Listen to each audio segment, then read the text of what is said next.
Welcome back to day 2 of our month-long Halloween story spookathon. Today's story title says it all, so without further ado, I present I Woke in a Dark Room and Something Was in There With Me, written by Michael Kelso, narrated by Black Rose Reads. Darkness engulfs me. It devours me like the creature I fear most. I try opening my eyes, but there's no difference. All I see is total black nothingness. It wouldn't be so bad if I weren't deathly terrified of the dark. At home, there's never a time when I allow darkness to fully overwhelm the light. I have night lights and security lights lining every hall and in every room. I'm never 100% in the dark. That is, not until now. I feel beads of sweat forming on my forehead at the mere thought of what could be lurking in the inky blackness that envelops me. Even the most mundane holds terror when you can see it, but your mind tells you it's there. A throng of spiders waiting just out of reach to make me its next meal. A pit of snakes that you dangle perilously close to the precipice. If you can't see, how can you tell if your eyes are open or closed? I reach down and press my hand against the cold floor that I lay on. I stretch out my fingers, laying them flat to feel it. The cold creeps into them, its tendrils invading my body like a virus. It feels like the darkness is digging through my skin, deeper down inside me to my bones, to my marrow, to my soul. I'm lost in this sea of gloom. I don't even know where I am. I'm terrified to make a move, lest I tumble over the invisible edge. I don't know how I got here. I don't know where here is. I have no idea why I'm here. Unless, as fearful as this mysterious place makes me, the thought of unless chills me to the marrow. The darkness is even set aside for a moment in my mind, displaced by the unless. It seems so long ago, and at the same time, it feels like it just happened. The deepest, darkest place in my soul. The thing I keep locked up tight, never to ponder, let alone discuss. The unless is untouchable. Only in my worst nightmares does my subconscious toy with the idea of the unless. No, I can't let it consume me. My thoughts running rampant won't help me to discover what this place is. I must do that first if the miracle of escape is even possible. I slowly slide my hand outward as far as it will reach, each micro moment prepared to withdraw it if harm is approached. With my senses diminished, the only way to search for harm is to sacrifice my hand, like sending out a scout to see if the area is clear or the enemy is close by. My hand reaches its limit, unmolested. I change direction from straight out to an arc, feeling for anything like a one-winged snow angel. My hand discovers nothing, but the moment has stimulated something of my lost senses. I hear the sliding of my fingers on the floor's surface. It echoes back to me quickly. I try once again, faster and louder this time. The echo returns almost immediately. My mind absorbs the details and makes a conclusion. The room must not be very big. It augments the conclusion with the supposition that the floor is concrete. The smoothness, the cold, and the sound it makes all seem to come together. I test the conclusion by forming a fist and knocking on the floor. The sound and feel cement the hypothesis. As I congratulate myself on my deduction, I hear something. Having not moved, I don't think the sound came from me. It happened only briefly, and I wasn't listening for any sounds outside the ones I'd made. My mind replayed it and came to a startling conclusion. It sounded like a sigh, as if someone was my unwitting cellmate in this murky prison. Relief and despair fought a furious battle at the prospect of another in my company that I knew nothing about.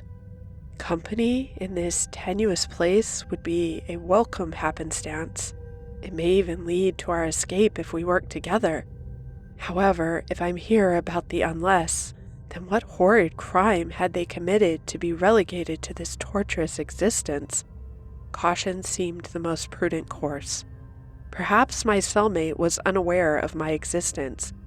Keeping it that way until I could discover more seemed a prudent goal. Armed with the knowledge of the floor's composition and the existence of a potential cellmate, I set about to gather more information about my surroundings. I rolled onto my back slowly so as not to make any noise that would alert the other to my presence. I then used my other arm to search for any obstructions within its arc. Finding none, I proceeded to move my legs as far to the side as possible, completing my concrete angel.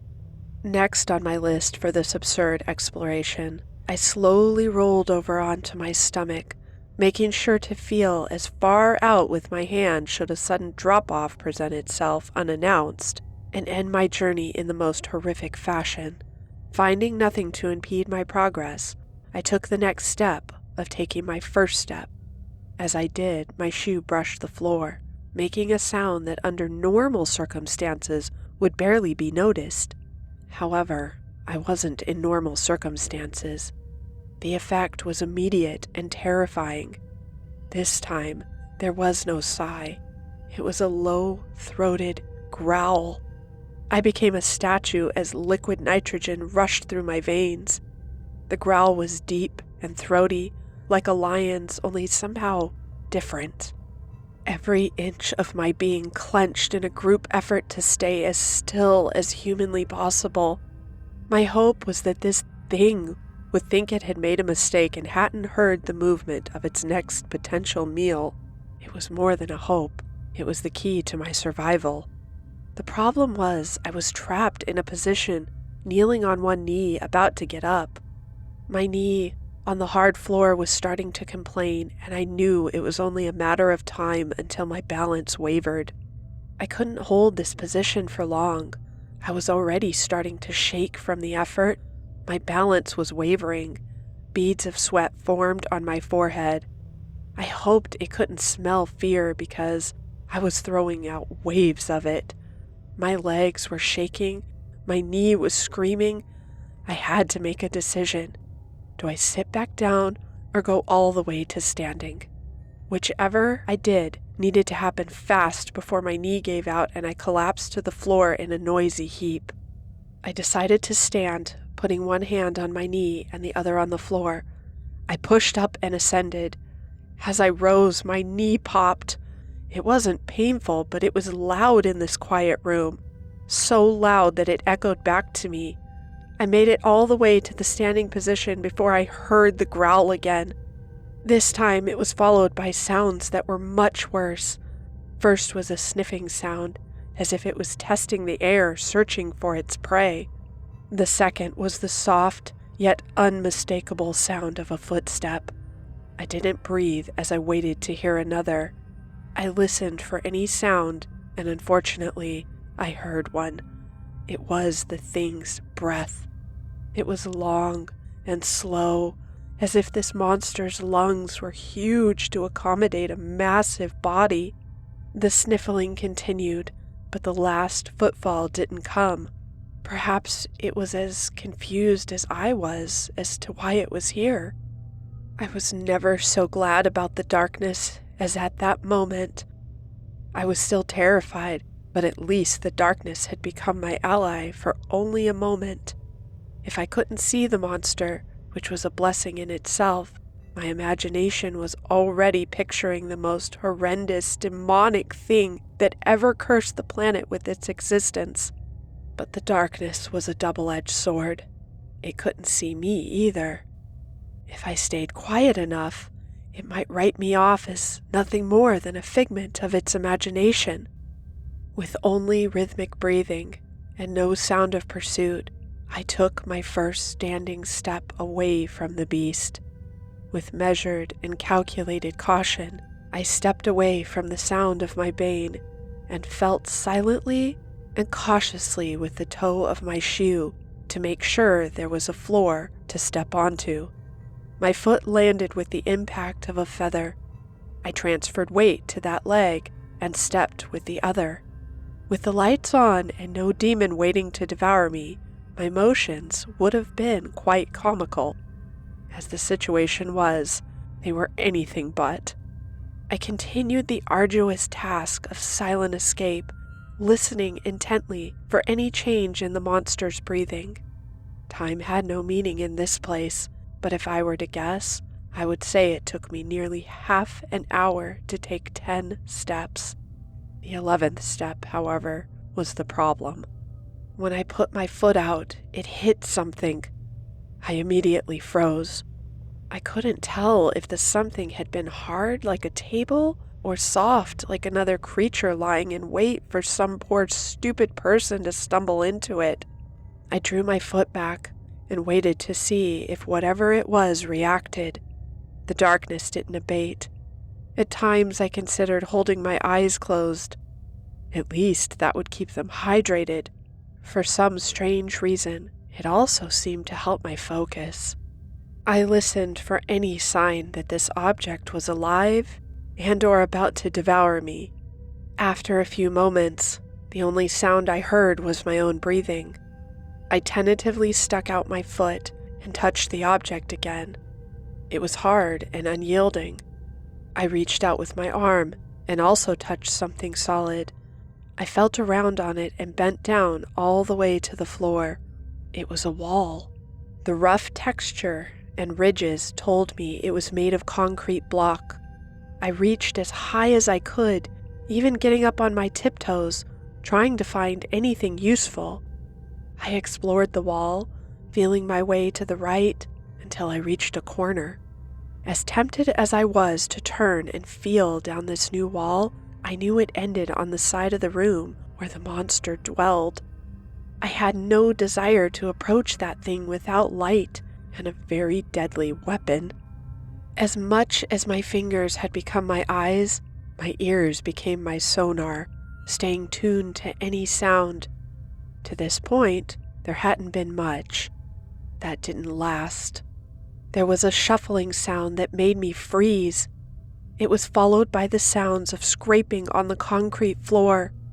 Its soft breathing had gotten deeper and steadier. It was getting up. I stood in my corner, not moving, barely breathing as I heard one soft footstep after another getting louder with each step. It was curious about the other side of the room, my side of the room. I had to focus, not to give it a strong smell to follow. I hadn't used the bathroom in hours. Not that there was a bathroom in here that I knew of, but I would have used the other corner and then never returned to it until nature called again. As the monster continued across the room, I could hear sniffing. It was hunting for me. My nerves told me to run. My mind told me to stand still. My bladder didn't care as long as it was emptied soon. The footsteps continued to approach. There was no doubt it was searching for me, and it would find me. My mind ran through every option available in a blindingly dark room, with a beast searching for its next meal that was slowly approaching. I hugged the wall and started towards the other side of the room. Common sense urged that I had no idea if there was another creature on the far side of the room, but there seemed to be no choice. As we continued our silent dance, I pictured the creature passing by as I slid along the wall towards its side of the room. When we had both reached the halfway point, it suddenly stopped. I froze and held my breath as it sniffed the air. For a long moment, it was totally silent. It seemed to be holding its breath as well, as if listening for me. I kept my eyes squeezed shut and focused on being totally still. My lungs were burning from holding my breath. I knew I would soon spew out the stale air and gulp in fresh. I also knew that would be the end of me. The creature would know I was here, and it would use the sound to track me down and tear me to bloody shreds as it devoured me. The countdown had begun in my mind. It was a matter of seconds until my lungs gave out and I had to breathe the last breath. 10, 9, 8, 7. I heard a footstep. The creature was moving again. I held my hand over my mouth and slowly exhaled, then just as slowly inhaled. It was difficult to keep my oxygen-starved lungs from demanding more air, but I was able to catch up quietly without breathing so hard as to make noise. I continued on my perilous journey towards the unknown, carefully listening to the creature also continuing its journey. As I reached the corner of my nemesis, fear gripped me as I stepped on something soft. I waited for an attack that never came. Slowly, I reached down to explore this newfound softness. It was hair, soft fur, the kind that an animal would shed. All my suspicions were now fact. There was an animal here. It wasn't just my imagination. My fear and anxiety were fully justified. As I made my revelation, I heard my nemesis reach the far wall and bump into it. It began sniffling in earnest. It must have caught my scent. It knew I was real too. The sniffing was getting closer. I allowed myself a moment of panic before the realization that the only thing I could do was continue my course around the room. I made my way through the blanket of fur and headed for the far wall, feeling as I went for the one thing that may hold my potential rescue: a doorknob. So far, there had been no indication of a door whatsoever. I prayed that the unexplored wall would remedy that. I continued on this insane and deadly game of Ring Around the Rosie, stepping up my speed as much as possible while staying silent. It's one thing to know you're being hunted. It's another thing altogether to ring the dinner bell by giving your position away. As I was counting on it becoming confused when it circled back to its own nest, it was still as dark as ever, and apparently this thing didn't have any better night vision than I did. I reached the far corner, and hope surged through me that I would find a door. My escape seemed imminent. I stepped up my search, going faster along the wall, but also feeling as much of the surface as possible in search of the desired door. My hopes came crashing down when I reached the next corner without finding anything. It couldn't be. It had to be here. How else did this demon and I enter the room? My despair crushed me like a ton of bricks. There was nothing left to do. This thing would eventually catch me. There was no escape. In the middle of my pity party, I noticed something. The room was silent. I couldn't hear it sniffling. I couldn't hear it breathing. I had no idea where it was. I tried to keep my breathing under control as panic washed over me. There was nothing to do but wait. In the darkness, I felt something soft brush against me. It had found me. The subtle growl was no longer across the room. It was right here, in front of me. Oh my God! Oh my God! Oh my God! Oh my God! I felt a river run down the inside of my pants as my bladder finally gave up the fight. A sharp claw ran across my throat. Not hard enough to cut, but enough to let me know I was about to die. I couldn't take it anymore. The darkness, the silence, the menace. I screamed at the top of my lungs. I screamed over and over. It wasn't even words, just primal sounds that escaped me. Every wail as a baby, every cry of pain, every shriek of fright as I woke from a nightmare. I let them all out. The screams of my victims as they suffered at my hands, the screams of their families as the court sentenced me, the screams inside my mind in a cell alone, thinking only of the unless, the unless, the unless, the unless. Suddenly the lights came on. I covered my eyes to ward off the brightness. As I slowly adjusted, I was able to look around the room. The creature was gone. No, it couldn't be. I looked over at the wall where I had walked through the fur, but there was none. I looked all around, but there were only blank walls. Where is it? Where is it? Where is it? Where is it? I turned round and round, but it was gone. Had it ever really been here? A door opened and 2 large men dressed in white came in. "No!" I screamed. "Don't come near me! It'll get you!" They marched across the room, oblivious to the danger, and picked me up. "It's time to go back to your room," one of the men said, picking me up under the shoulder. "The doc says you've had enough therapy for today." "Did you see it?" I said. They carried me without answering. We came into a hallway that stretched forever. I tried to look back at the open door.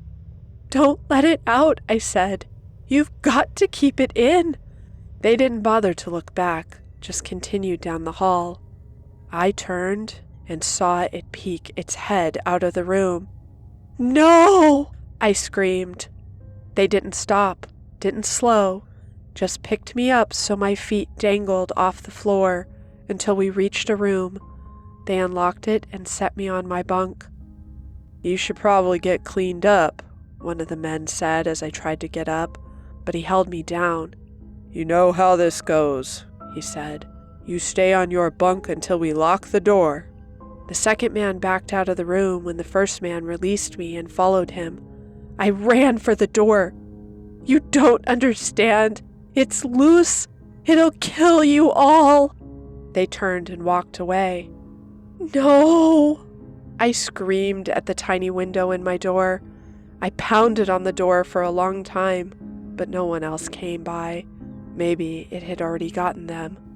Maybe it would come to my door and peek in my window with blood dripping from its mouth. I stepped back from the door, feeling exhausted. I looked over at the tiny shower stall and did what they suggested. Everything was built into the wall. The shower, the sink, the table, the bed. There was nothing I could use to hurt myself or defend myself. After I took a shower and put on fresh clothes, I sat at my desk and wrote what had happened with the monster. When I was done, I'd lay down, hoping to be able to rest. At the appointed time, the lights went out. The darkness engulfed me. It devoured me like the thing I fear most. I lay there with my eyes open, waiting in the black nothingness. I heard it, a soft growl. Well, Rosebuds, I hope you enjoyed this story. If you did, don't forget to give it a thumbs up and share it with a friend. It really helps us out. If you'd like to read more by author Michael Kelso, check out his other work. I've posted a link in the description. And we'll be featuring another story by Mr. Kelso further in the month, so stay sharp and keep a lookout for that. In the meantime, I highly suggest you look into his other stories and his novel that he's written.